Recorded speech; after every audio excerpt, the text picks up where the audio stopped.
Hi and hello, and welcome to episode 12 of Going Over. Let's go. Let's Morning, morning. go. Hellos, hellos.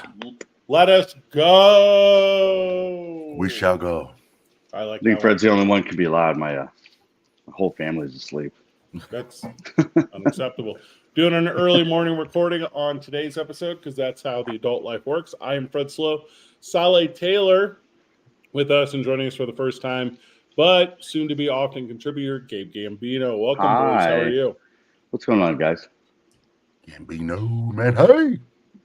Never ever do I complain about a single thing on earth. Gabe Gambino, part of Never. the production team over Duke City Championship Wrestling, also the lead singer of Mannheim, which, as Duke City Championship Wrestling fans know, that is the opening act every single day. So Duke City Championship Wrestling, obviously the main event, but you got to set the stage, and we do that with live music and entertainment at the historic El Rey Theater. And even yeah. more accomplished musician, Saleh Taylor, also with us. Saleh, how are you, brother? I'm That's true. moving. I'm cruising. I'm grooving. I am Yeah. grateful.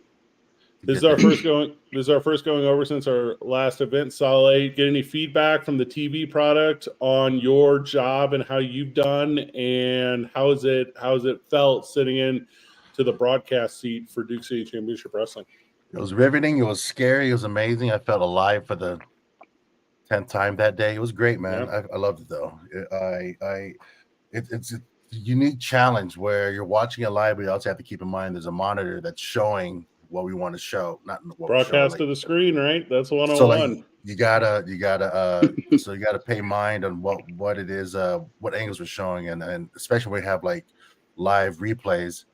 Great technology there, by the way. You know, ProView does such a good job, Gabe. It's interesting because I think I've been in TV and radio broadcast for like 20 years now, and Right. you learn all these things right throughout time.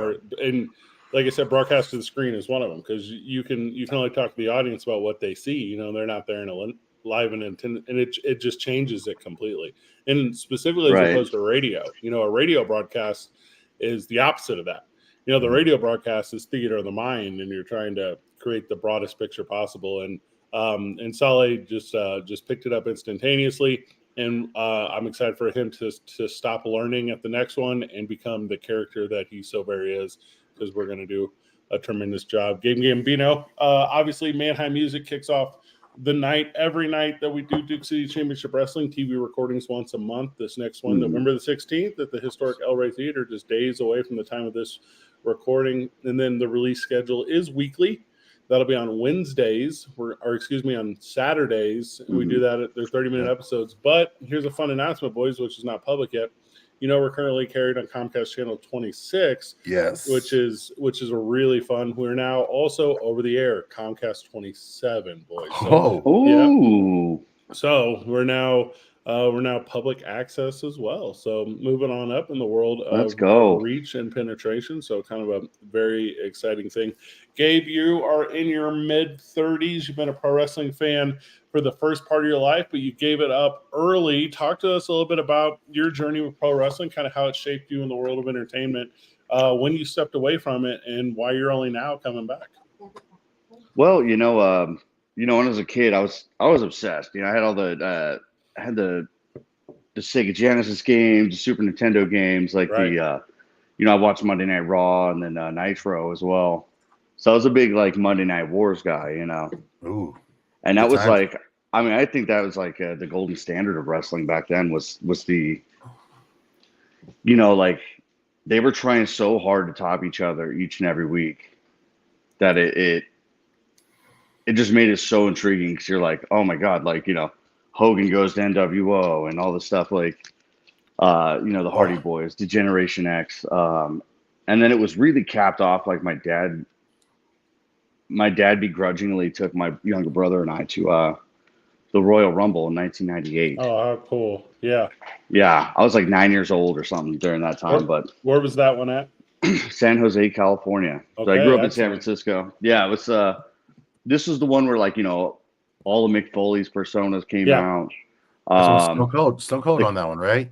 Stone Cold. Yeah. He won. I think there was a casket match between Shawn Michaels and Undertaker, I believe.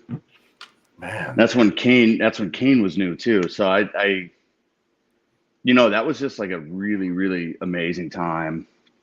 And when I was a teenager, we moved to Denver, so we didn't have like cable, and then also everybody was kind of merging and all that stuff. And I kind of just like, man, I can't keep up with all this, so I just quit watching. I started learning how to play guitar. It helped me get more girlfriends, and being like, did you see Raw last night?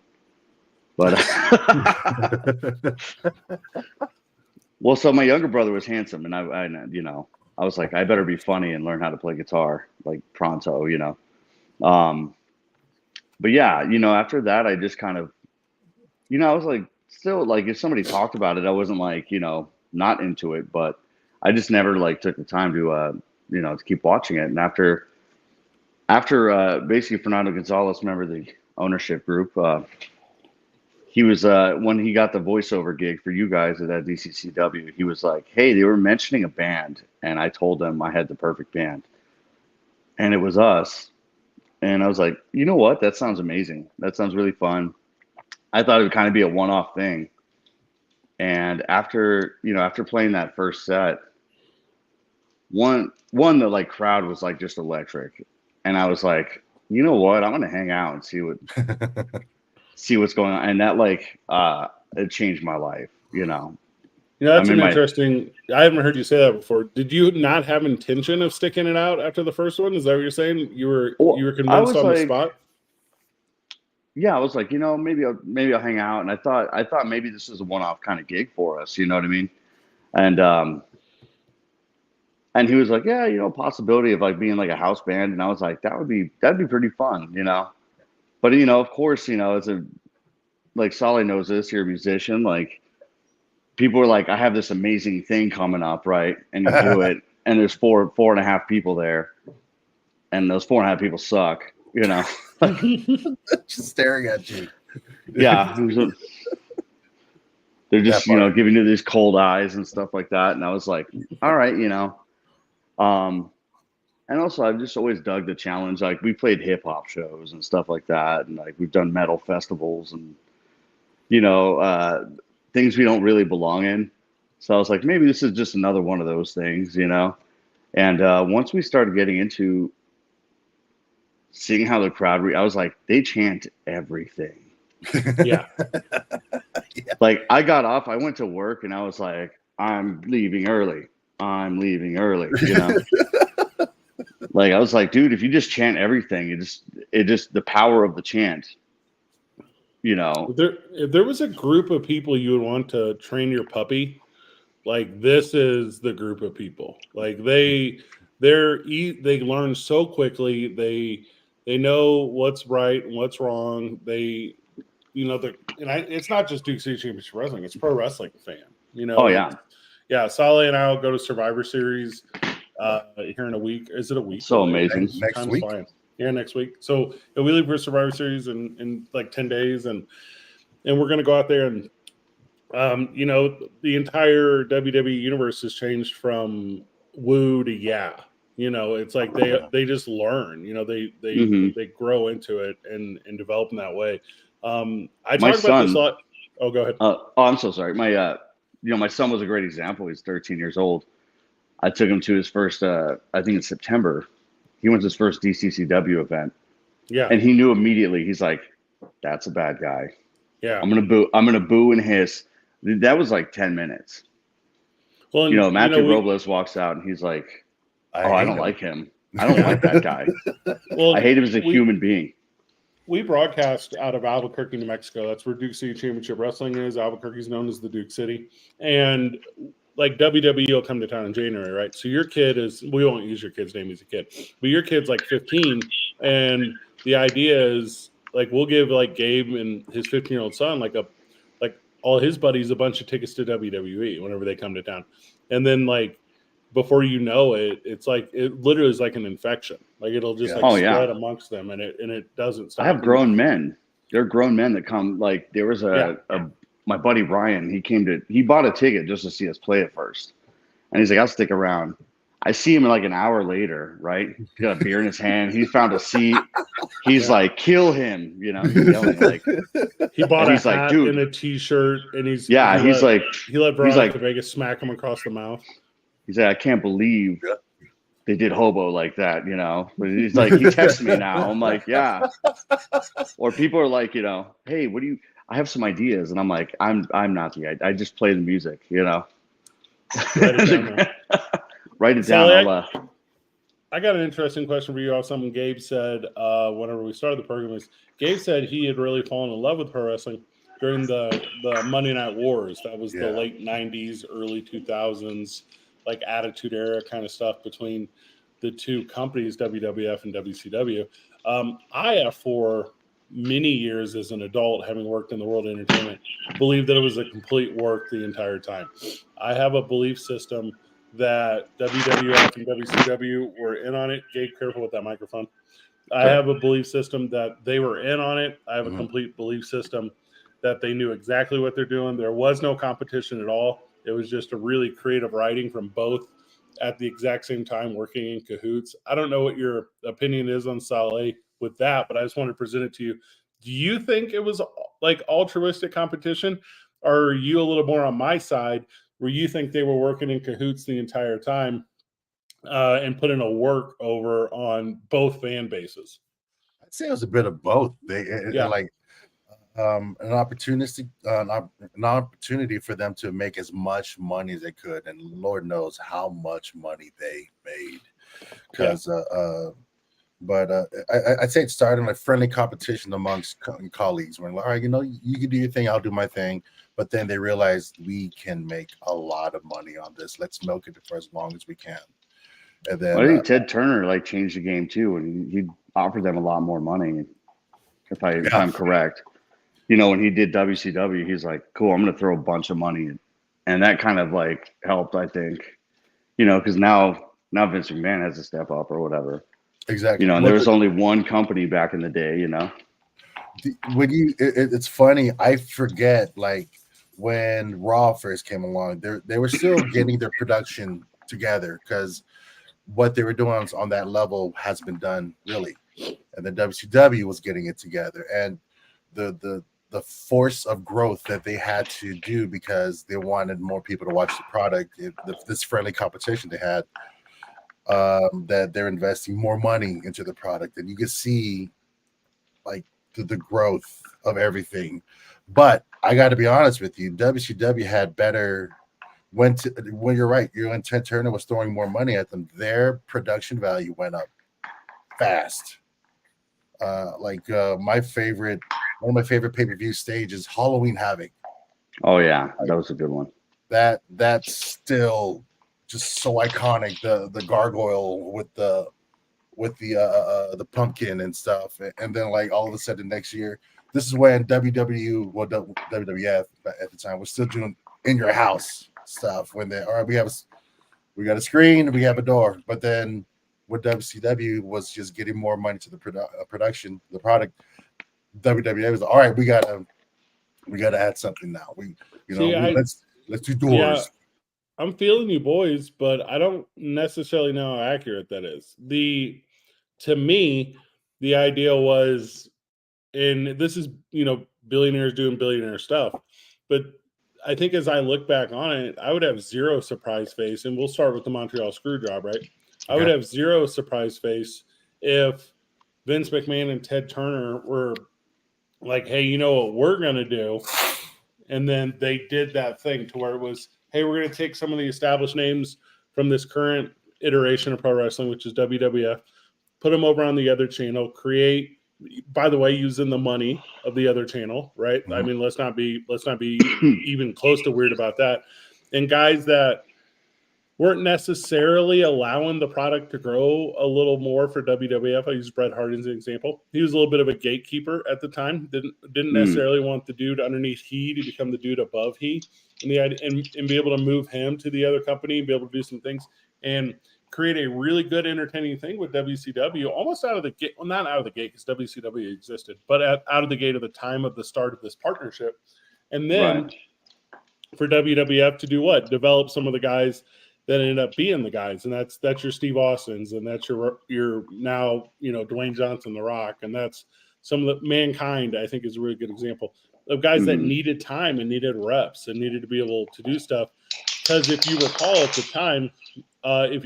time, pro wrestling was still guys with job titles. It was like the Garbage Man was around, and it was you were talking about the Royal Rumble 1998. I pulled up the entrances here. This is when I feel like WWF was only starting to move away from like the honky tonk man, those away characters, from and so I don't think at all it was as altruistic as what it had been presented as, and I think because fans were, and they still are, easily marked that there's this nostalgia of the idea that it was just two companies trying really hard for the fans. And I don't believe that for a second. I think it was like one collaboration, because I think Vince McMahon bought the thing for like pennies on a dollar. And I think he did that by design. I think the $1 million or whatever he spent on the archive was so that he would have created a really valuable library over the course of some years with Turner's money or with Time Warner's money, and then be able to put that into his collection, and then have those established stars. That's what I think. But also, I don't trust anything at all. Yeah, you never know. I kind of like, you brought up a point where it was like, it reminded me of the billionaires right now doing the space stuff. You know what I mean? Where they're like, oh, you're starting a rocket company? Well, I'm going to do that too, and I'm going to do it better than yours or whatever. And now you got these guys that are like, sending themselves to space constantly. I don't subscribe to any of it as being actual or factual. Like none of it, like I don't think anything is as it presents. And again, maybe that's just the pro wrestling promoter in me, but I think as long as we all leave entertained, I think that's what matters. I think all of us leaving entertained is the thing where we all end up winning in the long run. And I think that's why the product right now is better than ever. Saleh and I, we were just talking about going to Survivor Series. We'll spend that 4 hours or 5 hours or whatever it is at Allstate Arena. But the rest of the weekend is what that thing's about. It's about seeing the other promotions that show up and kind of all the, excitement that surrounds it. So yeah, to me, just am I not entertained? And I am, and that's what's important. But again, the perspective I think is so neat, because 13-year-olds were like, oh, this is the Wild West of pro wrestling. And I don't think it is. I think it's the most like exorbitant work of all time. Like, you have this predisposition that everything's a work. What happened to you, man? Like, yeah, right. Why do you not trust anything? Even your football talks are yeah. You're like, they're working us, man. Well, that's true too, right? Like, because and you guys are talking about that a little bit. There's I host a sports talk radio show here in Albuquerque, New Mexico, every day of the week, right? Monday through Friday. I'm the afternoon drive guy. I'm zany and kooky and fun, and I'm all those things. But the other day, I do a bit on how I don't think the NFL is actual. I don't think NFL teams and the NFL cares about winning games. And the example I gave was, and forgive me, I don't remember which Super Bowl it is now, but the Patriots in Atlanta, 20. The comeback. Yeah. Oh my gosh. So I'm using this as my example to where if Atlanta really wanted to win that Super Bowl, if they really wanted to, in the fourth quarter when they're up 27-7 or whatever it was going into it, you take 3 snaps, a knee, and you punt. And you do that for every possession in the fourth quarter, and it's the most boring football of all time. It would be the most boring watch of all time. Oh, they would have gotten a talking to, though, Oh, well, and that's what I'm saying. The NFL told them at the fourth quarter, hey, you got to try to move the ball. You got to try to, like create investment in the audience, because the NFL cares about entertaining the audience. They don't care about the outcome of games. They don't care about who wins. They don't care about football. They care about being a really entertaining TV product. And I feel that way about everything. I feel that way about politics. I feel that way about it's November as we're recording this, right? Sweeps. Like I don't subscribe to any of it. Like we, in the famed word of Kurt Cobain, right? Like we're all just entertainers. And I think because there's a narrative where people have been quote unquote convinced that there's I don't know, give me some crappy intrinsic word. Like there's a respect, there's a dignity, I don't buy any of it. Integrity, like those things they're not real to me because they're not entertaining to me. Well, I think some things are bleeding over too, because like you get some, like in the political world, I think there's starting to be people that actually believe the outrageous, and they're starting to get actual people that are like, no, this is real to me, or and it bleeds over into everything. Like there's the people in sports or the people in wrestling and stuff that that are so invested in it that they choose for it to be real. And so the I don't know, I think the thing with the competition and the creating the air of like, hey, this is completely real, and we're doing these wars, there's Monday Night Wars and all stuff, or I don't know, you brought up a good point with the it's early. You brought up a good point with like the archive, because like UFC, when they bought Pride Fighting Championships like in the early 2000s, it was kind of the same deal. And I think they wanted to, because like they went from, oh, that's not like legitimate stuff, and then they bought Pride and they're like, oh, this guy was a monster in Pride, What? The comment. I love this. That's Man, wrestling is realer than most things in my life, It's real to me, Kevin. So an interesting part about audio only radio is we do this live stream, right? So our live stream, which goes out over the Duke City Championship Wrestling Facebook page, going over Facebook page, and Duke City Championship Wrestling YouTube, is we can receive live interaction. And one of those comments, the one you guys just reacted to but didn't mention, is a friend of the broadcast, Marlon, says, Man High just said wrestling was not real. And, that's kind of a funny aspect to this thing, because I think on game day, on Thursdays when we're creating Duke City Championship Wrestling, I think it's all, it's all very quote unquote real. We're all in gimmick, we're all in storyline, we're all doing that thing. And then we can immediately 2 days later, after the episode releases, sit down and do a real show, or sit down and do it going over, and kind of talk about how the sausage is made. I love sausage. Right. But I'm a big fan of how the factory works. And to me, it's just as exciting as that finished product. And I think it's the same reason, like a lot of people watch those, and Sally, you can speak to this, you work in the movie industry forever. I think it's a lot of the reason why people are so excited about being backstage during the making of like a film or a TV or a movie. And have you ever had those instances, Sally, in your movie career where you'll have someone maybe seeing for the first time what goes in to producing or creating a story? Oh my gosh. It's shocking how much goes into every second that happens. In short, when you're given a script, you allot for every page being a minute at least. And so I worked on this one show where it just said main actor arrives at the place. We spent 2 days shooting this little sentence on, and everyone was trying to figure out what's going on. Like, well, we have over 1,000 background actors here. We have a live football game happening here, and a specific play is happening on there because there's like a little subplot of what's going on. And I had a friend of mine. I brought a friend of mine up with me to set, and they're like, why we keep doing the same part? It's like, because they want to get this just right.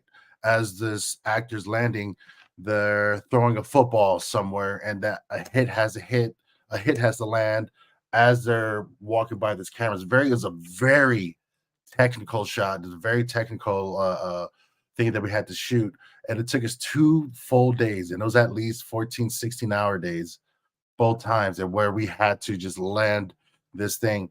And they were more appreciative of that when they saw the movie, and that scene came up. They just beamed with a new kind of happiness because I knew exactly why. Like it was like probably 15, 20 seconds that we spent 2 days filming. And for us, what we're getting ready to do as we get ready to put together each show, our monthly shows for DCC Dub, a lot of meetings happen, a lot of worries happen, a lot of paperwork happens, a lot of things have to happen before we deliver on the day because it's a live event in front of a lot of people, and we want to make sure that we're as safe as we can, but also our performers are able to, they're still in good standing with the state, with how the rules are, the regulations are, and that every single person that's whatever it is we're doing, every single person, we spend a month putting together this right. event happens for a few hours, and as soon as we're that's pretty done, much talking about it the next day. Like the next day, we're like, okay, what's the next one? Bigger? How can we make it bigger? Like, what's going on next? We keep obsessing over this. And to piggyback off everything you just said, on show night, which is, roughly 7:30 to 10 o'clock, 7:30, 9:45, we just get the one shot. Yeah. There's not, you don't get retakes. You don't get to do it again. And, we're never going to go out to the audience and say, hey, we missed a thing that we really need for TV. Right. We're going to go ahead and recreate it. We don't do that, and that's been done, by the way. Don't think that hasn't been done in the world of pro wrestling. That's a thing that has absolutely happened. And that's the thing that's so impressive about like the performers in the ring, but all the guys that surround it. We had our last show, and I think at our last show we had one like significant technical difficulty to start the show, which was, and this is a big reason why I start the show, is the microphone's not working. Well, I can handle that. Like I'm creative, and I can go on my feet. And if the microphone's not good, you hand me a new one, and I'll roll through it. Ready three mics. Right. And that's the thing where it's like, if you're not that dude, you don't know. And like what we can't have is, the appearance of a struggle or the appearance of someone who's not a professional, because we only have professionals. No, and that's like live music and stuff. It's you're like, oh, well, I meant to do that. Like I will make the biggest mistake and I'll look at people like, oh yeah, you love that, Yeah. Now do I have your attention? Like, yeah. There's a whole bunch of ways to create that thing and make that thing happen. And so it's just kind of, I don't know, intense to me. If there was a person or an individual that would follow me around, throughout the course of a month on this thing, I think you would go, Fred, this is a lot of weird stuff. Yeah. Like putting together a wrestling promotion is a lot of weird life. And Gabe, he kind of like heads our sales for Duke City Championship Wrestling. And, we'll go and we'll sit down with some interesting people and we'll talk about ideas and co-brandings and, and like we just filed our trademark, I don't know, a couple months ago, but now like all of our trademark stuff's coming through. Right. So it's now we have like licensed vendors, and now we have, we have to keep like track and protection of our logo, and then you end up with like weird peripheral stuff too. And it's, it's primarily people that are, hey, congratulations on your success. How can I capitalize on it? Or, hey, I'm real, for whatever motivation, upset about your success. How can I try to sabotage it? And you end up with, just like to the left, like all the praise and admiration that you would hope you would receive for a job well done. And then to the right, all the distraction and obstacles that you don't want to deal with, but you have to first. That stuff requires more attention, Right. So it's a really incredible dynamic. And then, I mean, the personalities involved with it. I think on a production day, we have over 50 people. Like it's no joke. And I think for, the fans of Duke City Championship Wrestling, the individual wrestlers, the product as a whole or whatever, they see the three of us regularly. We do these social media things. There's a bunch of other guys too, and then a ton of them. And their level of involvement on this, fluctuates. The audio guys, they do shows the rest of the month. The TV guys, I did the state cross country meet with our TV guys literally yesterday, and it's, we have other facets as well. And that's the thing about pro wrestling, in my opinion, is, the guys that we currently have doing it really well, a lot of them are doing it as a hobby, and imagine if we only get to the point where this can be their dedicated profession, and then, then we end up with a really incredible product. And are we saying traveling show? Oh gosh, that'd be a special thing, wouldn't it? Wouldn't that be a special thing? You mean I can go on dude. tour and people would be there? Just, It'd be crazy. They'd be happy. They'd be happy to hear you. I'm not in Boise, Idaho for, like the bartenders just playing for the bartender basically. And even then, they're like, I don't want to hear this. Like, yo, I'm sorry. You're playing in the venue. You're working at the venue, bro. I'm sorry. They bro. just slap a mic down and they're like, have a good show. The They come reason back Gabe, at the end of the night. the reason Gabe Gambino is with us is because he's become a regular contributor here and going over. There's Saleh and I have done our absolute best to put a dozen of these in our pocket, but business calls, duty calls. So the idea is we're going to try to cycle each other in and out of this thing, and we're excited for that. With that, there's three of us. That's a triple threat, right? So we said if we're going to talk pro wrestling, let's talk some of the best triple threats of all time. Let's do that for the remaining 15 of our program. I have a list here in front of me, boys. I think it's like my personal list, but I took it from some like obvious examples, right? So I was watching, I've been watching, I guess for 35 years, I'm 38 years old. So I've been watching for a long time. And these are the ones that jumped out to me as the biggest triple threats that I have seen. So if there was a historical one from the 80s or something of that nature, I was not a part of that. I did not choose that. That's not on my list. I didn't see it. So these are things that I saw, but Gabe, if you weren't watching at the time or whatever, well, then you're going to be slightly out on this one, but you're going to do your best. Yeah.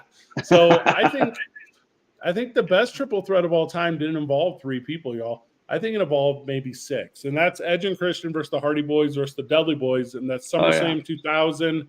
That is the start of tables, ladders, and chairs. The inaugural TLC, yeah. Yeah, and there was like a trio of those, right? So it was WrestleMania 17 was the big one, WrestleMania 2000, and then the SummerSlam that we're talking about.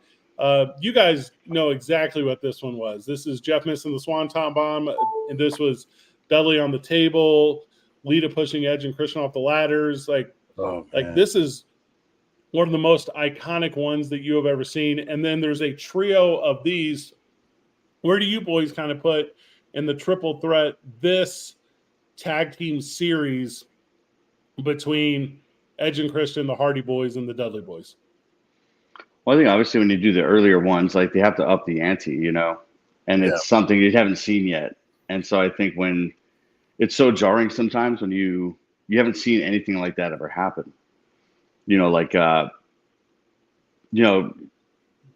taking a ladder match and making it something even crazier, which is now you can't have a ladder match. Like somebody's got to go through something, somebody's got to, it changed the game as far as ladder matches go because it's not just climbing the ladder now. It's like, no, you got to go off. You got to go through something. You got to, it's a lot more extreme than it used to be, I think. And so I think that first one really set the table, so to speak, for the future ones. They built off the simple concept of the ladder match. Yeah, let's add a table. Let's add chairs. Was it the WrestleMania spot when Edge speared the belt? Yeah, it was a Jeff and he speared him off. Yeah. And good, that moment. And that's like one of the last times we remember seeing flash photography in the arena when it was everything, the way they shot that, the way they directed that, and the way they executed that, because as soon as it was in the air, you just see and that bump is still haunts me. Like that's still like the most iconic of all other matches that they've had. But they've had so many hot spots that are just beautiful. That those series between them, they brought out the best of each and every one of them. And that, yeah, man, that's got to be seriously the greatest series of triple threats I've ever. Well, and I think it's bigger than just that style of match, right? Because Gabe was talking about how that kind of set like the tropes, for those types of matches. Homeboys, they created pay-per-views named after this thing. Like it's bigger than just that style of match. Like Like there is a event once a year, and I guess they don't use it every year now, but it is here. Like there's going to be tables, ladders, and chairs just like at Survivor Series. Now they're going to do War Games every year, which by the way was the WCW thing, which we talked about. Mhm. It didn't just change. It didn't just create a type of match. It changed the entire industry to where guys that hadn't traditionally been involved with those type of gimmick matches, ladders or whatever. Because before that, the history of ladder matches was Shawn Michaels, Razor Ramon. Razor Ramon, yeah. Yeah. I mean, that was kind of the story up until 2000. And now anyone who's like, let's hang the belts above the ring. Everyone wants to do it, and we did Duke City Championship Wrestling with Hobo Hank and Turbo Tony and the kind of all the shenanigans that ended up surrounding that with Thunder. And to me, it's one of the most iconic ones because it didn't just change the game of that type of match; it changed the game entirely. Yeah. Oh yeah, it's even with the Hobo Hank match. We had to get the flyboard out there. It's like we got to involve something. Like it's not just the ladder, and it's not just. But also we had multiple ladders, and that was pretty cool.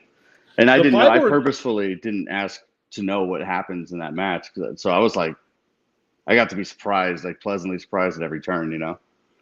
The plyboard is interesting to me because we have to use it. We can get a table, no big deal. Whatever, let's go buy a table. But the way we're set up at the Historic El Rey Theater is to be able to put the table long ways. There's just not enough room between the ring and the barrier because we put 500 people in the El Rey. There's too many people in there, and there's not a lot of room.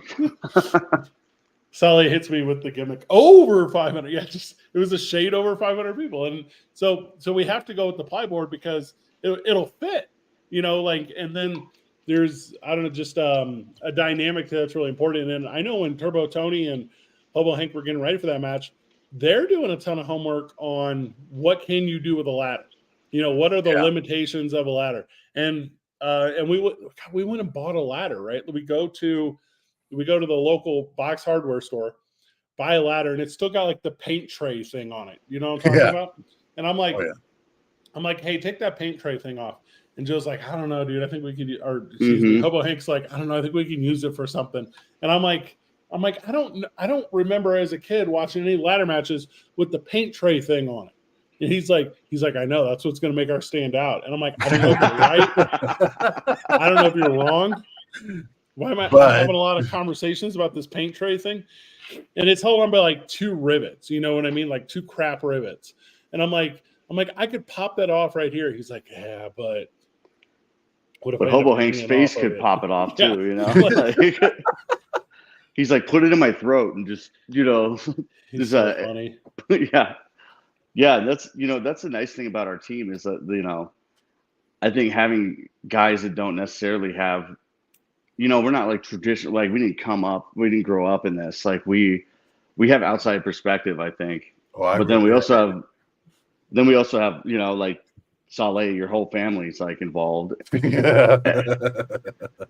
Somehow everybody at Samoan is it's like you have so many cousins. We come from a little dot on the map, man. So yeah, a little dot. So yeah, yeah. It's like, well, I thought I had too many cousins because I'm, my mom's Mexican, but it's like, man, you just got all the cousins, Oh yeah. And but also it's like we have people that are very well versed in the business, and then also people that are like, do we need that paint tray? And then you have somebody like Hobo Hank's he sees the math in the air where he's like, hey, we can do something with that. We'll figure it out, It's actually really fun. That was a really fun match. Yeah, it's an incredible kind of combination. There's a third combination of it too, which is, identifying we'll say Fred Slow, right? A guy who has no clue. A guy like Saleh Taylor who grew up in the thing, and then a guy like Gabe Gambino who thinks they have a clue. And then you put those 3 guys together and you end up with a really interesting product. And, that can be any names, right? And right. We got, Hobo Hank, for instance, has been in the independent circuit for 25 years plus. He has an idea of what he thinks it is. then whenever I sat down, we'll be real transparent here. Duke State Championship Wrestling exists because me and Hobo Hank sat down like 2 years ago and said, what if? And then step one was identify the people we need to help because we couldn't do all the work, right? And there's something so unselfish about that idea to where it's you find guys like Saleh Taylor and guys like Gabe Gambino and guys like, in the ownership group, Aaron Burnett, and in the ownership group, Fernando Gonzalez. And you find these guys and you start saying, can you handle these things and can you do it really well? And by the way, can I trust you to do it? Mm-hmm. And that, I don't think that's always stood true for every pro wrestling group or promotion of all time. I think there's one person gets these big egocentric driven organizations, whereas one person says, I can handle everything. Well, I'm going to tell you, every single person that has any interest in starting promotion or doing other thing, you cannot right. handle everything. I'll give you an example. I don't own a ring. There's your example. I own a pro wrestling promotion. I don't own a ring. You take like all your combined resources to create a product. And I mean, without a village, I mean, you don't have any of it. Yeah. Without guys that are like, how can I help make this better? Yeah. And that's one thing we're lucky with is we have a huge handful of guys that are, that are like, yeah, what can I do? What can I do to help make this easier? And that's like you and I, Freddie, like we're doing like physical labor, the day before the show. It's not all the glitz and glam, Like too. Yeah, it's everyone. It's all of us. Like Hobo Hank's there setting up a ring, and he's putting stuff together. You know what I mean? It really does take the village. We had the rugby team like helping out, Yeah. Yeah. Well, and you know what aspect we add to it and sorry to cut you off, Solid. The aspect we add to it that I don't necessarily know if everyone who's ever attempted to do this thing does this for fair compensation. And we can't give exorbitant compensation. That doesn't exist yet in our world, but for fair. And I tell you, I've talked to promoters all over the country. Like I reach out to and I interact with, and I do all these things. And the thing they say is, hey, you don't want to just be a guy who people think is going to pay for. Low key, I kind of do. Like low key, I love the accountability of people knowing they're going to do a good job and they're going to be compensated for that good job. Because here's the thing, when I do a good job, I expect the exact same in return.